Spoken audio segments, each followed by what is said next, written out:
এক বছর প্রায় শেষ হচ্ছে, তো 16 বছর তো শেষ হয়েছে, তাকে শান্তি তাকে কামারি শেষ হবে। এক বছর আমল কতটুকু উন্নতি হইল? হ্যাঁ, হাদিস শরীফ আছে 40 দিন, প্রতি 40 দিনে যদি কারো আমল উন্নতি না হয় তাহলে তো তার অবস্থা খুব খারাপ। তার জন্য হালাকি, নাউজুবিল্লাহ। প্রতি 40 দিনে আমলটা তরুক্ষী হইতে হবে। এক বছর, একটা বছর শেষ হচ্ছে, আরেকটা বছর শেষ হচ্ছে, আমল জিকির ফিকির কতটুকু হইল? সেটা অনেক কঠিন বিষয়। আমরা প্রতিদিন এটা বলি, চোখটা সবসময় খোলা থাকবে না, একসময় বন্ধ হয়ে যাবে।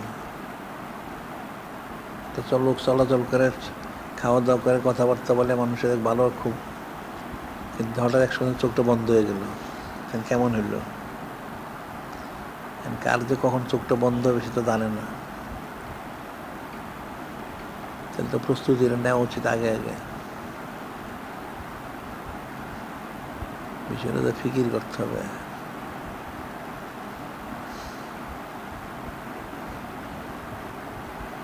প্রত্যেকের চোখ বন্ধ হওয়ার আগে তার আমলগুলি শুদ্ধ করে নিতে হবে। এখানে এক বছর শেষ হচ্ছে, আবার সামনের বছর শুরু হবে, আবার আমাদের বিশেষ ইন্তেজাম ওইটাও শুরু হবে। বিষয়গুলি ফিকির করতে হবে।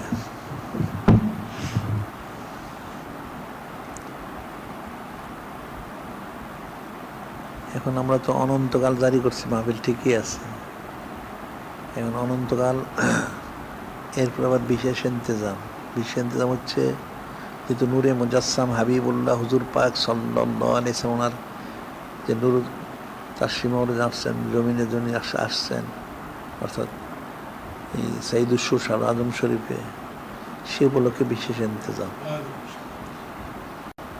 এখন আল্লাহ পাক তো সবসময় বিশেষ ইন্তেজাম করেন, যেমন রমজান শরীফে রোজাদের জন্য বিশেষভাবে জান্নাত সুসজ্জিত করা হয়, সারা বছরই সুসজ্জিত করা, তবে রমজানের জন্য আলাদা করা হয়। আবার ঠিক সাইদুস সুর সারা জন্য আলাদা করা হয়, বুঝতে পারলে? সেই জন্য আমরা এখানে বিশেষ ইন্তেজাম করি। কিন্তু আমাদের মাহফিল তো অনন্তকালের জন্য, অনন্তকালের জন্য মাহফিলটা তো মানুষ থেকে বুঝলো না। এটা মালে মুফতে কদরে নিস, নেমত যখন মুফতে পাওয়া যায় তখন কদর বোঝা যায় না। দেখুন মানুষ এখন তো, আগে মানুষ পানিটা বিনা পয়সা পাওয়া যেত, এখন পানিটা পাওয়া যায় না বিনা পয়সা। বাতাসটা বিনা পয়সা পাওয়া যায়, যদি বাতাসটা কিনতে হয় তাহলে তো মানুষ তো বাঁচতে পারবে না। তো বাতাসটা কিনতে অনেক সময়, কখন কিনতে বলো দেখি? হ্যাঁ, হাসপাতালে কিনে না, দেখো না, কিনতে হয়, কঠিন অবস্থা।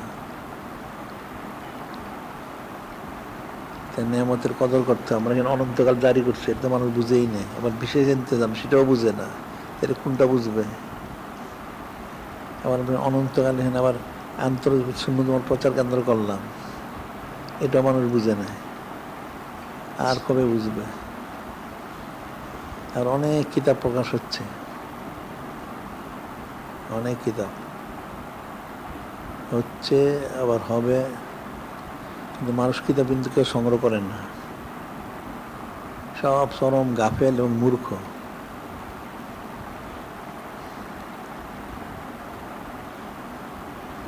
প্রত্যেকের মধ্যে আলাদা একটা খুশিয়ত থাকে, প্রতি মাহফিলে যেমন একটা খুশিয়ত থাকে, এক এক সময় এক এক রকম রহমত বর্ষিত হয়, আর এক এক সময় এক এক ছেলে মানুষ এক একটা ফজিলত লাভ করে। শয়ে বরাত সবে কদরে অনেক ফজিলত লাভ করে, ঠিক আছে, শয়ে বরাত সবে কদরে রহমত বর্ষিত হয়, সেই রহমতগুলি যদি কোনো মানুষের উপরে পড়লে সে ওই আল্লাহ হয়ে যায়। তাইলে সাইদুস সুর শাহ আজম শরীফ, ওনার সম্মানার্থে যে রহমত বর্ষিত, সেটা বললে কি হবে? হ্যাঁ, বলো যে কি হবে? জানো কি হবে? জানো না।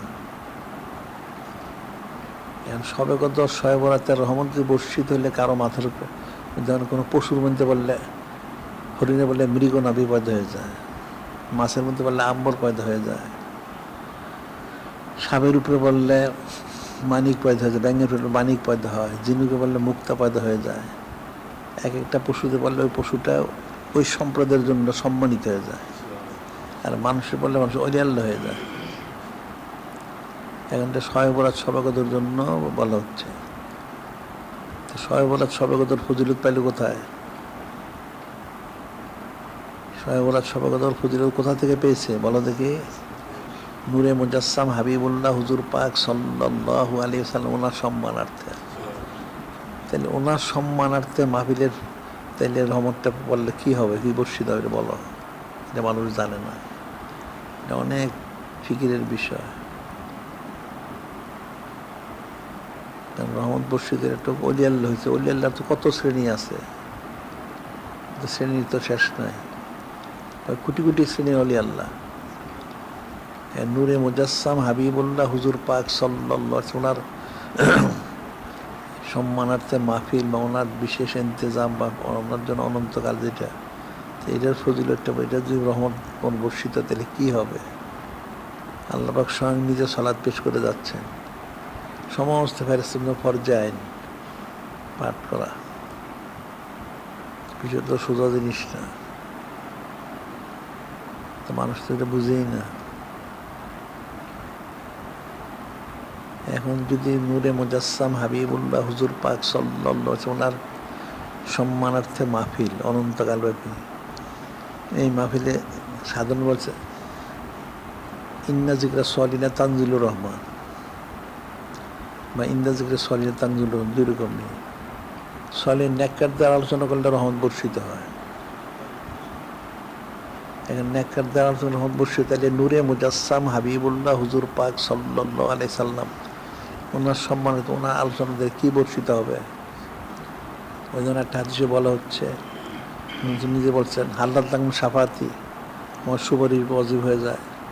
ইন্নাল্লাহ ফাতালা কাবা রহমা, রহমতের সময় দরজা খুলে দেন। মালাইকাতুল মুস্তাগফিরুন লাগে, সমস্ত ফেরেশতা মাগফিরাত কামনা করে। আমার মান ফাআলা ফেলেগা নাজা নাজা থাকা, তাহলে ওই ব্যক্তি হযরত সাহাবাই কিরাম রাদিয়াল্লাহু তাআলার মতো নাজাত লাভ করবে। এটা হলো হাদিসে বর্ণনা করা হয়েছে। যারা নূরে মুজাসসাম হাবিবুল্লাহ হুজুর পাক সাল্লাল্লাহু আলাইহি সাল্লাম ওনার সানাসিবত করবে, ওনার এই সমস্ত বিষয়ে আলোচনা করবে, বর্ণনা করবে, তাদের জন্য প্রথম হচ্ছে সুপারিশ ওয়াজিব হয়ে যায়, মানে সে বেহেশতি হয়ে যায়। আবার তার জন্য সমস্ত রহমতের দরজা খুলে দেওয়া হয়, তাহলে বোঝা গেল সে রহমতের মধ্যে থাকে, সে জহমত থেকে সে বেঁচে যায়। সুবহানাল্লাহ। আবার তার জন্য সমস্ত ফেরেশতা মাগফিরাত কামনা করতে, তার কোনো গুনাহগাতা থাকে না, সে মাসুম নিষ্পাপ হয়ে যায়। সুবহানাল্লাহ। আবার তার ইন্তেকালটা হবে হযরত সাহাবায়ে কিরাম রাদিয়াল্লাহু আনহুর মতো, ওনারা সব বিনা হিসেবে ওনারা বেহেশতি। সুবহানাল্লাহ। তো ওই বান্দাটাও বিনা হিসেবে বেহেশতি হয়ে যাবে। তাহলে কত ফজিলত, এই ফজিলত কোনো শেষ নাই। আবার যদি খালেস আরও করতে পারে, তাহলে তো তার হাসন নসর যা আছে সব কিছু নূরে মুজাসসাম হাবিবুল্লাহ হুজুর পাক সাল্লাল্লাহু আলাইহি ওনার সাথে হবে। সুবহানাল্লাহ। বিষয়টা তো অনেক সূক্ষ্ম বিষয়। এখন নিজবত হাসিল করতে পারলে যেমন নিজবতটা তেমন ফজিলতটা হবে।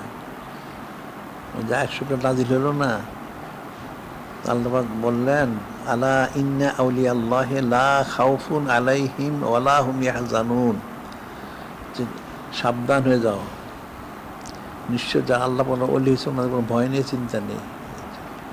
যখন আয়াত নাজিল হলো নূরে মুজাসসাম হাবিবুল্লাহ হুজুর পাক সাল্লাল্লাহু আলাইহি ওয়াসাল্লাম হযরত সাহাবাই কিরাম রাদিয়াল্লাহু আনহুম ডেকে বললেন যে একটা আয়াত নাজিল হয়েছে।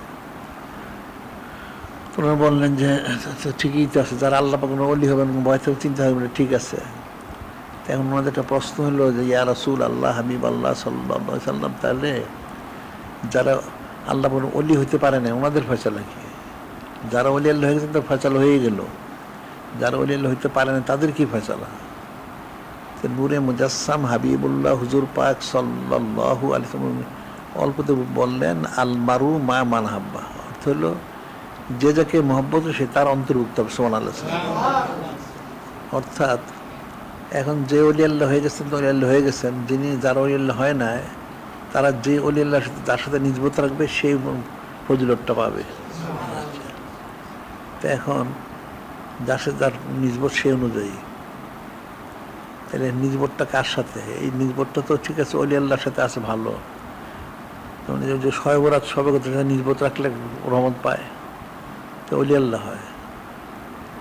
তাহলে নূরে মুজাসসাম হাবিবুল্লাহ হুজুর পাক সাল্লাল্লাহু আলাইহি ওয়াসাল্লাম ওনার যে মাহফিল, এই মাহফিলে যে নিজবত রাখলে তাহলে কী হবে? তার ফয়সালা কী হবে? নূরে মুজাসসাম হাবিবুল্লাহ হুজুর পাক সাল্লাল্লাহু তুমি বললেন, আজকে বলা হচ্ছে যে মানাজ্জামা মাউলিদি, যে আমার বেড়া শিব সম্মান করে, আমার সম্মান করে, কান্না মাইয়া ফিল জান্নাহ, সে আমার সাথে বেঁচতে থাকবে। এখন তো অনেক ব্যাখ্যা, আমার তো বেহেশতি হবে সে আমভাবে, আর খাস হইলে যত খাসবে তত সে নৈকট্য লাভ করবে।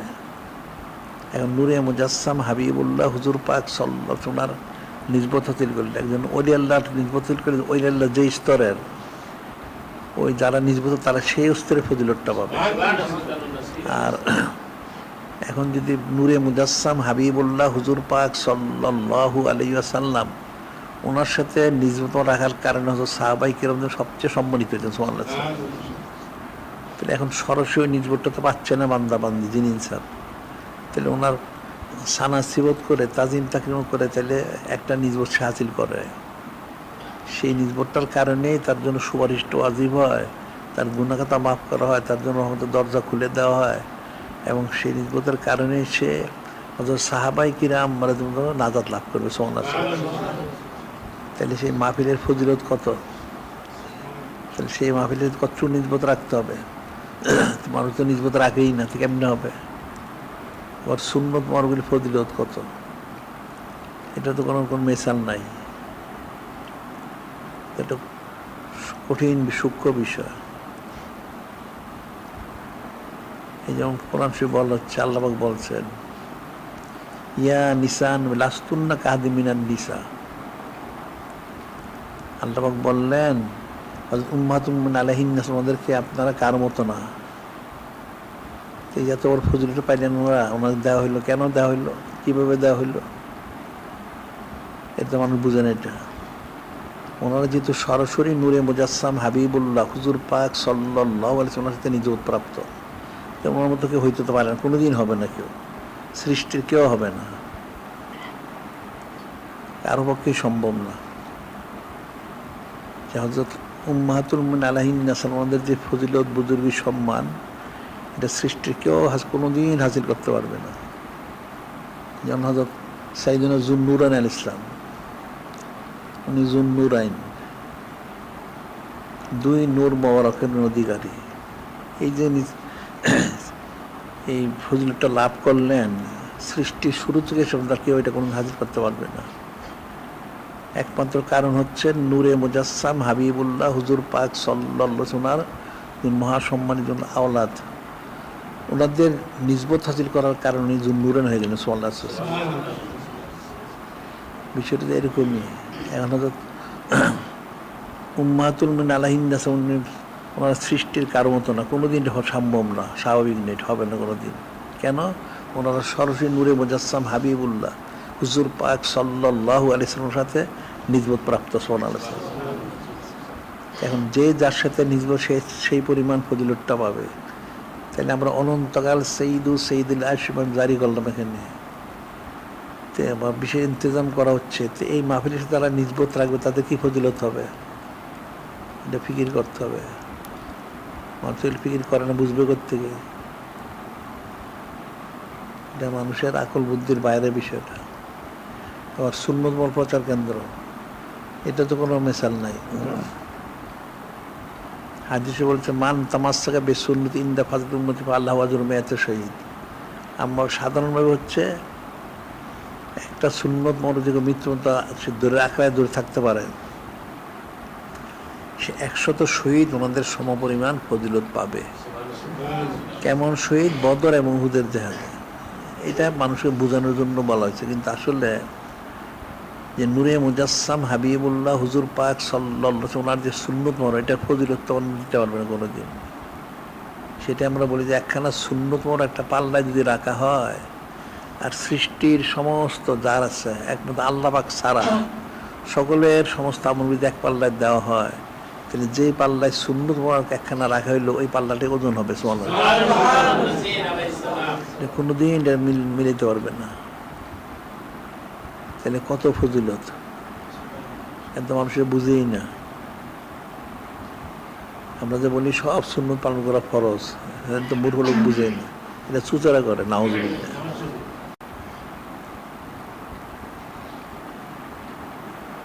সাধারণভাবে হাদিসে মিন হুসনুল ইসলামের মারে তারকু মা লাইয়ানি, মিন হুসনুল ইসলামের মারে, অর্থাৎ একটা লোকের দিনের সৌন্দর্য হলো অপ্রয়োজনীয় কাজ থেকে বিরত থাকা। দিনের সৌন্দর্য অপ্রয়োজনীয় কাজ থেকে বিরত থাকা। তাহলে নূরে মুজাসসাম হাবিবুল্লাহ হুজুর পাক সাল্লাল্লাহু আলাইহি ওয়াসাল্লাম যা করেছেন, বলেছেন, করতে সম্মতি প্রকাশ করছেন, তাহলে সেটা কি অপ্রয়োজনীয়? নাউজুবিল্লাহ। সে কাফের হবে সে। তাহলে প্রত্যেকটা প্রয়োজন আছে, উনি তো অপ্রয়োজনীয় কোনো কাজ করেন নাই। আবার রব্বানা মা খলাকতা হাযা বাতিলা, আল্লাহ কোনো জিনিস অপ্রয়োজনীয় সৃষ্টি করেন নাই। তাহলে কেউ যদি বলে যেটা প্রয়োজন নাই, তাহলে কুফরি হবে। নাউজুবিল্লাহ। এই বিষয়টা অনেক কঠিন, সূক্ষ্ম বিষয়। আল্লাহ পাক একক, ঠিক একইভাবে নূরে মুজাসসাম হাবিবুল্লাহ হুজুর পাক সাল্লাল্লাহু আলাইহি ওয়াসাল্লাম একক। এবং ওনার সাথে যারা খাস নিসবত প্রাপ্ত হয়েছেন, ওনারা একক হয়ে গেছেন। সুবহানাল্লাহ। এখন তো মানুষ কোরআন শরীফ বুঝে না। আল্লাহ পাক কোরআন শরীফ ওনার মধ্যে হযরত উম্মাতুন আলাইহিন্না সালাম বা নূরে মুজাসসাম হাবিবুল্লাহ হুজুর পাক সাল্লাল্লাহু আলাইহি ওয়াসাল্লাম আব্বা আম্মা আলাইহিমা সালাম বা হযরত আহলু বাইতের ফজিলত বর্ণনা করলেন। এরপরে মানুষ এখানে চুচরা করে। নাউজুবিল্লাহ। কিন্তু মুসলমান একটাও না, এ তো সোজা জিনিস না। আল্লাহ পাক সরাসরি বললেন, এই যে যেমন হযরত মুন্না সালেহা সিদ্দিক আলাইহিস সালাম, ওনাকে যখন যে মুনাফিকগুলি এই যে ইফকের ঘটনা ঘটলো, নানান চুচরা বললো, অপবাদ দিল। নাউজুবিল্লাহ। এটা দেওয়ার পরে উনি নিজে পরে বলছেন, আমি চিন্তা করলাম আমার এত বড় মিথ্যা অপবাদ দিচ্ছে তারা, এটা ফয়সালা কিভাবে হবে? এখন নূরে মুজাসসাম হাবিবুল্লাহ হুজুর পাক সাল্লাল্লাহু আলাইহি ওয়াসাল্লাম উনি জানেন, কিন্তু উনি যদি বলেন তাহলে মানুষ তো বলবে, নিজের যার সবাই তো ভালোই বলে, কোথাও খারাপ বলে না, তো কী ফয়সালা হবে? যে হযরত ইউসুফ আলাইহিস সালামকে অপবাদ দেওয়া হয়েছিল, তখন একটা বাচ্চা শিশু ওনার পক্ষে সাক্ষী দিচ্ছে যে উনি নিরপরাধ। আচ্ছা, হযরত উম্মু রুহিল্লাহ মরিয়ম আলাইহিস সালাম, ওনাকে অপবাদ দেওয়া হইল, তো ওনার পক্ষে ওনার আওলাদ একজন রসুল হযরত ঈসা আলাইহিস সালাম, উনি সাক্ষী দিলেন। ওনাদের পবিত্রতা ওনার বর্ণনা করেছেন। একজন করছে একজন শিশু বর্ণনা করেছেন, আর ওনার আওলাদ উনি একজন রসুল। তিনি চিন্তান তাহলে ওনারটা কীভাবে ফয়সালা হবে? কিন্তু অনেক চিন্তা ফিকির মধ্যে 1 মাসের বেশি পার হয়ে গেল। আল্লাহ পাক একদিন এই ধারাবাহিকভাবে প্রথম 10টা আয়াত নাজিল করলেন। সুবহানাল্লাহ। যখন আয়াত নাজিল করলেন, তখন হযরত উম্মুল্লাহ সালেসিতে বললেন, যে হ্যাঁ, বিষয়টা তো আল্লাহ পাক তাআলা আমাদেরকে কত মহব্বত করেন। সুবহানাল্লাহ। যে স্বয়ং যিনি খলিক, যিনি মালিক, আল্লাহ নিজেই আমার পক্ষ হয়ে একাধারা 10টা প্রথম আয়াত নাজিল করছেন, পরে আরো 6টা নাজিল করছেন। সুবহানাল্লাহ। আল্লাহ পাক আমাদের কত মহব্বত করেন। কোনো জিন ইনসানের দ্বারা করার নাই, কোনো সৃষ্টির দ্বারা করার নাই, কারো দ্বারা করার নাই। একদম স্বয়ং যিনি খলিক, যিনি আল্লাহ পাক নিজেই সাক্ষী হয়ে সব বর্ণনা করে দিলেন। সুবহানাল্লাহ। বিষয়টা তো অনেক সূক্ষ্ম বিষয়। তাইলে আমাদের ফজিলত কতটুকু, আমাদের কারো না, এটাই সেটা প্রমাণ করে।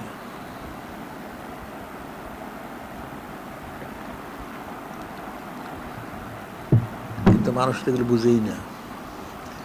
কোরআন শরীফ পরে তাফসীর করে একজন মুফাসসিরে কোরআন, অনেক কিতাব লেখে, আসলে মূর্খ। এখানে যেই সানা জীবন করা হয়েছে তো মানুষ কল্পনাও করতে পারবে না। সাবরুন জামিল, উনিতে আমি ধৈর্য ধারণ করলাম, আল্লাহ পাক বদলা দিলেন। আসলে আল্লাহ পাক ওনাদের হাকিকতটা প্রকাশ করার জন্য এই বিষয়টা করছেন, যে আমাদের সম্মান কত বড়, যে স্বয়ং যিনি খলিক, যিনি মালিক আল্লাহ পাক, উনি নিজেই ওনার পবিত্রতা বর্ণনা করছেন সুবহানাল্লাহ। তাহলে ওনারা আবার কার মত হন কি করে? ওনাদের সময় সুচারে কিলোকাল নানান কথা, নাউজুবিল্লাহ। বিষয় তো অনেক কঠিন বিষয়।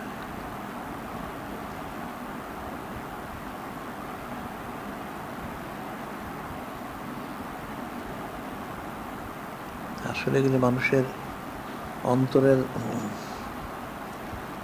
মানে বিশুদ্ধতা, ইসলাম না থাকার কারণে। আমরা যেটা সাধারণভাবে বলি যে দেখুন, যে আয়নার মধ্যে একটা কাচের মধ্যে যে আয়না বানায় দেখার জন্য পিছনে পারদ দেয়, পারদটা যদি খুব সুন্দর করে দেয় তাহলে স্পষ্ট দেখা যায়। আর পারদটা যদি বাঁকা তারা হয়, অর্ধেক সাকরা হয়, দেখা যায় এলোমেলো দেখা যায়। তো অন্তরটা এরকম, অন্তর যদি পরিপূর্ণ পরিশুদ্ধ হয় তাহলে ঠিক ওনাদের বিষয়গুলি হাকিও বুঝবে সুবহানাল্লাহ। আর অন্তরটা যখন ওই সাকরা ভাবে পারদের মতন, তখন সে বাঁকাতারাই দেখবো, নাউজুবিল্লাহ। এই জন্যই তাদের লেখাগুলি বাঁকাতারা, যেটা কঠিন বিষয়। এটা হলো অন্তরের বিশুদ্ধতার সাথে। আবার সাধারণভাবে দুনিয়াবী দৃষ্টিতে মানুষ তো চোখেই দেখে। এখন চোখে দেখে মানুষ, যদি কারো চোখের শক্তি কমে যায় তখন তো সে দেখে না, তখন একটা সাহায্য নিতে হয়। এখন অনেক কিছু চোখে লাগায় অথবা চশমা দেয়, ওটা দিয়ে দেখে। এখন যদি তার ওইটা দেওয়ার পরে ঠিক হয় তাহলে ভালো মতো দেখবে, আর নিতে দেখবে না। তার চক্ষু থাকার পরে সে দেখে না, কারণ তার চোখের ওই শক্তিটা নাই। এটা যদি এরকম, তাহলে অন্তরটা তো এরকমই, যেটা আল্লাহ বলছেন যে অন্তর আছে যারা বুঝে না। ওয়ালাকাদ যারানা লিজাহান্নামা কাসীরাম মিনাল জিন্নি ওয়াল ইনস লাহুম কুলুবুন লা ইয়াফকাহুনা বিহা ওয়া আ'য়ুনুন লা ইবসিরুন আযানুন লা ইয়াসমাউনা বিহা উলাইকা কাল আনআম বাল হুম আদাল উলাইকা হুমুল গাফিলুন। আল্লাহ অনেক জিনিস সৃষ্টি হয়েছে জাহান্নামের জন্য। অন্তর আছে তার বুঝবে না, চক্ষু আছে দেখবে না, কান আছে শুনবে না। পশুর মতন, পশুর থেকে অদম। পশু জিকির করে, তারা জিকির করে না, নাউজুবিল্লাহ। তো এই যে বিষয়টা অনেক কঠিন বিষয়, সূক্ষ্ম বিষয়। এখানে আল্লাহ নিজেই বললেন চক্ষু আছে দেখে না, কান আছে শোনে না, অন্তর যে অনুভব করতে, সেই ঠিকই তো আছে, এটা অন্তরে বুঝেন। এটা তো এখানে যদি না বুঝে তাহলে ওনাদের সম্মান কুদরত বুঝবে কোত্থেকে? এটা কোরআন শরীফ পরে ঠিক আছে, হাদিস শরীফ পরে আসলে বুঝে না, অপব্যাখ্যা করে, নাউজুবিল্লাহ।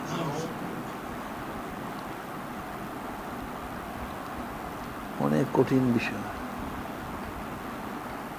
এখন সবচেয়ে সমস্যা হচ্ছে মানুষের, সেটা হলো এরা নূরে মুজাসসাম হাবিবুল্লাহ হুজুর পাক সাল্লাল্লাহু আলাইহি ওয়াসাল্লাম, ওনাকে বুঝতে পারে না। এই জন্য তারা কোনোটাই বুঝতে পারে না।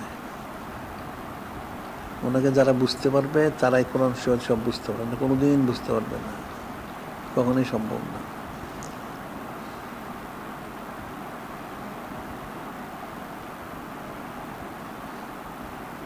এখানে যে বাতিল ফারকাগুলি যখন বলে নূরে মুজাসসাম হাবিবুল্লাহ হুজুর পাক সাল্লাল্লাহু আলাইহি ওয়াসাল্লাম, সব বলতে পারে যে তাদের মতো, নাউজুবিল্লাহ।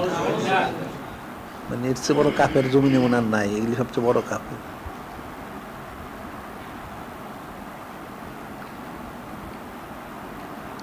কোন সে বলে দিলেন ফজিলতটা যে আন-নবী আওলা বিল মুমিনিনা মিন আনফুসিহিম ওয়া আজওয়াজুহুম উম্মাহাতুহুম,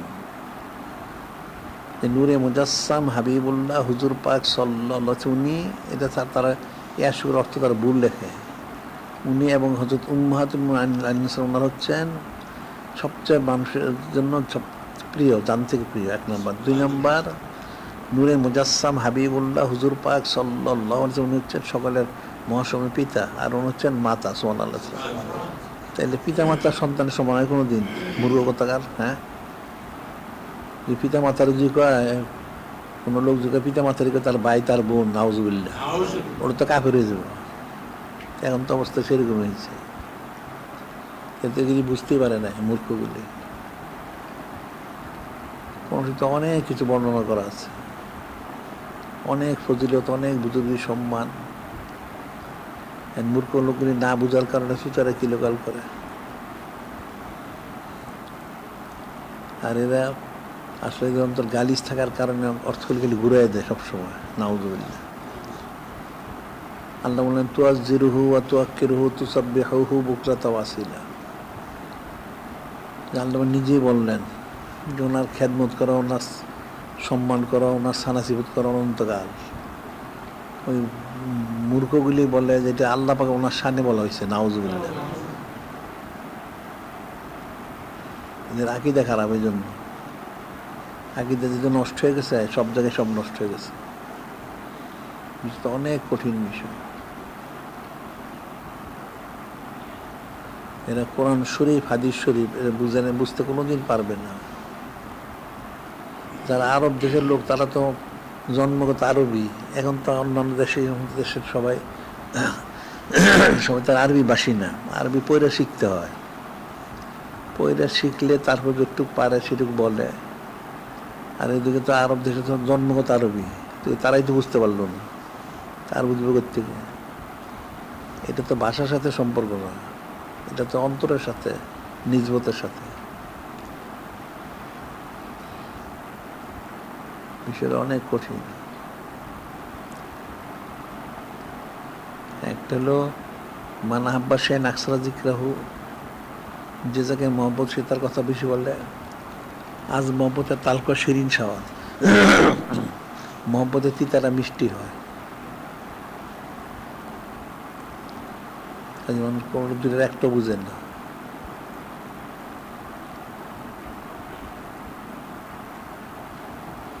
এরা ওই আসবে অর্থ করলো, আল্লাহ বললেন ইন্নাল্লাহা ওয়া মালাইকাতুহু ইউসাল্লুনা আলান নবী সাল্লাল্লাহু আলাইহি ওয়াসাল্লাম। আল্লাহ পাক সালাত পেশ করেন এবং ফেরেশতা ওনাদের পাঠ করতে বলছেন। এখন বলেন ইয়া আইয়ুহাল্লাযিনা আমানু সাল্লু আলাইহি ওয়া সাল্লিমু তাসলিমা সাল্লাল্লাহু আলাইহি ওয়াসাল্লাম। ইমানদার তোমরা সালাত সালাম পেশ করো, করার মতো। এর অর্থ কি? জীবনে একবার দুরূদ পাঠ করা ফরজ। নাউজুবিল্লাহ। তো কোনো কিছু বুঝে নেয় কিসের নাহু সরব, কাওয়াইদু মুক্তি, যত গণ্য মূর্খ করতে হবে। কাওয়াইদ আবার কিসের? হ্যাঁ, এখানে সরাসরি আদেশ করা হয়েছে। খতমে ইউনুস পরে মানুষের 1.25 লক্ষ বার। তো খতমে ইউনুস 1.25 লক্ষ বার পরে হযরত ইউনুস আসলাম কয়বার পড়ছিলেন? হ্যাঁ, তুমি একবার পড়ার কারণে উম্মতের 1.25 লক্ষ বার পড়তে হয়।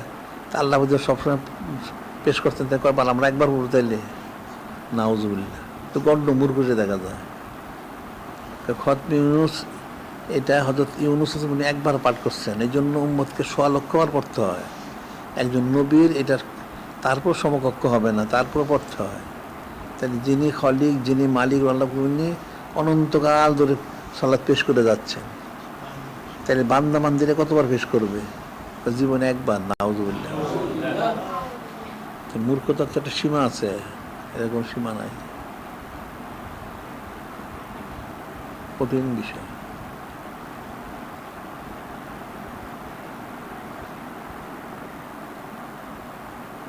আকল বুদ্ধি যদি থাকে, আর এরা কিছু হইলে নূরে মুজাসসাম হাবিবুল্লাহ হুজুর পাক সাল্লাল্লাহু আলাইহি ওয়াসাল্লাম ওনাকে বা হযরত উম্মাহাতুল মুমিনিন ওনাদেরকে তাদের সাথে তারা মিলাইতে চায়। নাউজুবিল্লাহ।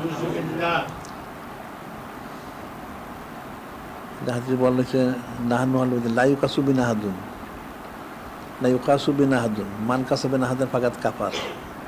যে নূরে মুজাসসাম হাবিবুল্লাহ হুজুর পাক সাল্লাল্লাহু আলাইহি বললেন, তোমরা আমাদের সাথে কারো কিয়াস করো না, যে কিয়াস করলো সে কাফের হয়ে গেল।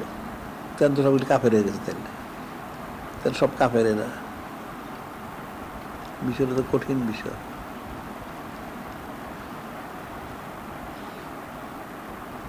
এখন এরকম আসলে অন্তর যে গালিশ থাকে, তাহলে সে তো বিশুদ্ধরা বুঝবে না, ফিকির করতে পারবে না। আজকে 22 তারিখ হলে 29 তারিখ হইলে আর 7 দিন বাকি আছে। তো তাকে কামারি কি প্রস্তুত হয়েছে? ছাপাইতে হবে তো। হ্যাঁ, তাড়াতাড়ি ছাপাই তো, সময় নাই তো। 29 হওয়ার সম্ভাবনা যদি হয়, তাহলে সময় নাই। ইসলাম আজকে তো 16 হয়ে গেল।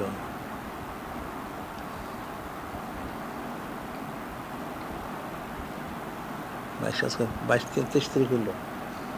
22 হলো, 29 তারিখ।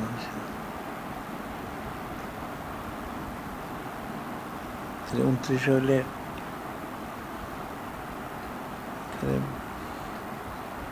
আরবিয়াতে 1 তারিখ হইব। মরুল হারাম সে পাড়া থেকে আরবিয়া।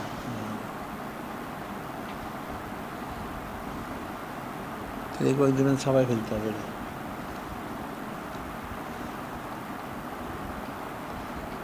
এখন দুনিয়ার অনেক কঠিন। চোখটা বন্ধ হলে সব সমান হয়ে যাবে, তখন মানুষের ফিকির করে না। এখন যে যার সাথে মহব্বত রাখে সে তার অন্তর্ভুক্ত হবে। মহব্বতটা অন্তরের কোন দিকে, এখন কোন দিকে, যার সাথে যার মহব্বত সে প্রকাশ করুক আর না করুক, চুপায় রাখুক, ওই দিকে তাকে যেতে হবে। ইয়মা নাদু কুল্লু নাসিম ইমামিহীন, আল্লাহ বলছেন প্রত্যেকের ইমাম সটাক, অর্থাৎ তার মহব্বতটা যেদিকে সেদিকে যাবে। কুল্লি নুজুন মোয়াল্লিহা, প্রত্যেকের কিবলা যেদিকে সে রুজু থাকে। রুজুটা তো অন্তরের সাথে, জাহিরের সাথে না। অন্তরের মহব্বতটা কার সাথে? এটা একটু কঠিন একটা বিষয়। অন্তরের মহব্বতটা কার সাথে? যার সাথে অন্তরের মহব্বত, সে তার কাছে যাবে, সে তার সাথে তার হাসর নসর হবে। তাহলে এখন নূরে মুজাসসাম হাবিবুল্লাহ হুজুর পাক সাল্লাল্লাহু আলাইহি ওয়াসাল্লামের সাথে কি মহব্বত স্থাপন হয়েছে? যদি না হয়ে থাকে তাহলে তো বিপদের কারণ। কঠিন বিষয়। ফিকির করে না কি? মৃত্যুর পরে সব বোঝা যাবে, এর আগে তো বোঝা যাবে না। যাদের ইন্তেকাল হয়ে গেছে তারা বুঝতেছে। একটা কঠিন একটা বিষয়। অন্তরের মহব্বত কোন দিকে, কার মহব্বত কোন দিকে বল, ফিকির কর সবাই। অন্য কেউ না বুঝুক, প্রত্যেকের নিরিবিলি চিন্তা করে তোমার মহব্বতটা কোন দিকে আছে। মহব্বতটা তো দুনিয়ার দিকে, নাউজুবিল্লাহ। কেমনে হবে? এটা প্রকাশ করুক আর না করুক, ভিতরে ভিতরে কিন্তু মহব্বতটা দুনিয়ার দিকে।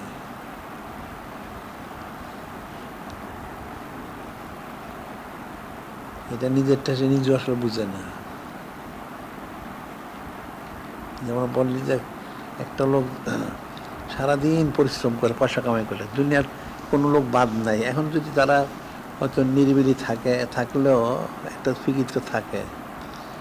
সবাই কামাই রোজগার করে, কেন? অনেক পরিশ্রম করে। বিনা পরিশ্রম পয়সা কামাই করা যায় না। কামাই করে তার ছেলে মেয়ে, তার পরিবার সবাইকে খাওয়ায়, তাহলে তারাও খুশি হইলো, সেও খুশি হইল। তাদের খাওয়াইতে পারলে সে খুশি হয়, না খাওয়াইতে পারলে সেও কষ্ট পায়, তারাও কষ্ট পায়। কামাই করলে সব তাদের জন্য খরচ করে। কেন খরচ করে? সে তার একজনের জন্য খরচ করে না। সে কামাই করে নেয়, অন্য লোকের টাকাটা দিয়ে দেয় না। ঠিক কামাই করে তার পরিবারের কাছে দেয়, তার বাসায় নিয়ে আসে, সবাই খাওয়া দাওয়া করে, ইতমিনানে থাকে। তাহলে বুঝা গেল তার মহব্বতটা তার পরিবার, তার ছেলের মধ্যে, তাদের জন্য সে সব খরচ করে। চাইলে এখন সে খরচ করলে খুব ভালো কথা। তাহলে সে নূরে মুজাসসাম হাবিবুল্লাহ হুজুর পাক সাল্লাল্লাহু আলাইহি ওয়াসাল্লামের জন্য কত খরচ করলো? হ্যাঁ, তখন তো আমার সময় নাই, আমার ব্যবসা চাকরি হচ্ছে, টাকা পয়সা নেই, আমার সংসারই চলে না, আমি এখানে কেমনি খরচ করবো? নাউজুবিল্লাহ। তাহলে সে তো ইমানদারি না, সে তো ইমানদার হইতে পারে না। যে বলা হচ্ছে সবচেয়ে বেশি মহব্বত করতে হবে, তুই মহব্বতটা কই? মহব্বত তো নাই। বিষয় তো অনেক কঠিন বিষয়, যে ফিকির করলে অনেক কঠিন, যে সবচেয়ে বেশি মহব্বত করতে হবে। এই যে সাইয়েদুনা ফারুক উনি কানলেন, যে হাদিস বলা হইল, লা ইউমিনু আহাদুকুম হাত্তা কুনা হাব্বা ইলাইহি মিন ওয়ালিদিহি ওয়া ওয়ালাদিহি ওয়ান নাসি আজমাইন। ইমানদার হতে পারবে না সমস্ত কিছুর চেয়ে বেশি মহব্বত না করলে। উনি বললেন যে ইয়া রাসূলুল্লাহ, হাবিব আল্লাহ, আমি তো হিজরত করলাম, এটা করলাম, সব করলাম, এখন সব কিছু থেকে আপনাকে আমি মহব্বত করি নিশ্চিত, তবে আমার নিজের থেকে করি কিনে আমার চিন্তার বিষয় আছে। তাহলে তো আপনি ইমানদার হইতে পারেন না। এখন নূরে মুজাসসাম হাবিবুল্লাহ হুজুর পাক সাল্লাল্লাহু আলাইহি ওয়াসাল্লাম ওনার কাছে ডেকে উনি ওনার নূর মাখফুল ওনার সিনাতে রাখলেন, তাসুরের পরিবারে ফয়েজের দিতে হলো। তখন উনি বলেন যে আমি একজন শত সহস্র এরকম ফারুক আজম আপনার জন্য দান কোরবান করতে প্রস্তুত আছি। এই যে বিষয়টা, এটা অনেক ফিকিরের বিষয়। হাদিস শরীফ যারা পড়াশোনা করে তারা জানে, এই ঘটনা হয়তো অনেকে জানে, কিন্তু আসলে কেউ বুঝেই না, এটা কেউ এটা বুঝে না। এটা অনেক কঠিন বিষয়। উনি সব কিছু করলেন, এত কিছু করলেন, সব কিছু বেশি মহব্বত করেন, যে এখনও কি নূরে মুজাসসাম হাবিবুল্লাহ হুজুর পাক সাল্লাল্লাহু আলাইহি ওনাকে আমার জানের থেকে বেশি মহব্বত করতে পারছি কিনা, ফিকিরের বিষয়। ওনার মতো লোক যদি এই কথা বলেন, তাহলে অন্য পৃথিবীর কে আছে বলবে? এটা ফিকিরের বিষয়।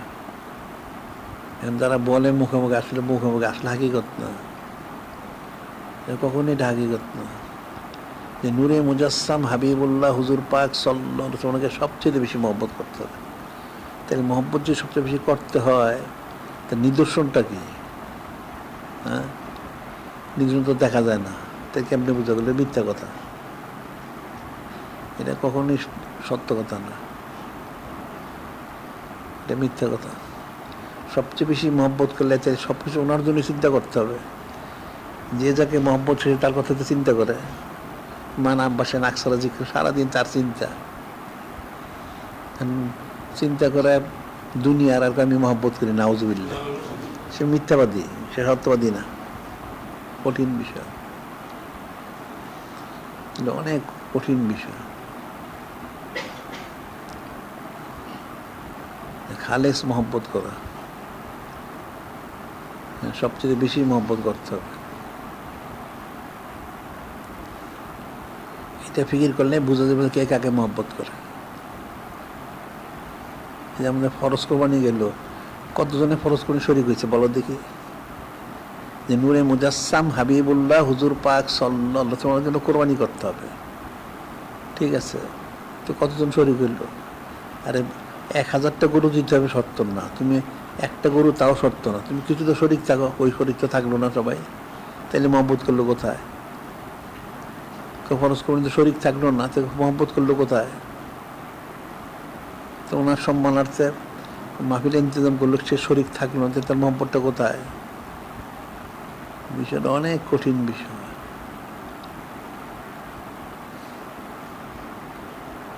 এখন মানুষ যত কিছু করে, আমরা বলি যে মানুষ যত কিছু করুক সে চুপায় রাখে, হ্যাঁ, মানুষের কাছ থেকে চুপায় রাখতে পারবে, যিনি খালিক, যিনি মালিক, রব মালিক, যিনি নূরে মুজাসসাম হাবিবুল্লাহ হুজুর পাক সাল্লাল্লাহু আলাইহি ওয়াসাল্লাম চুপায় রাখতে পারবে না।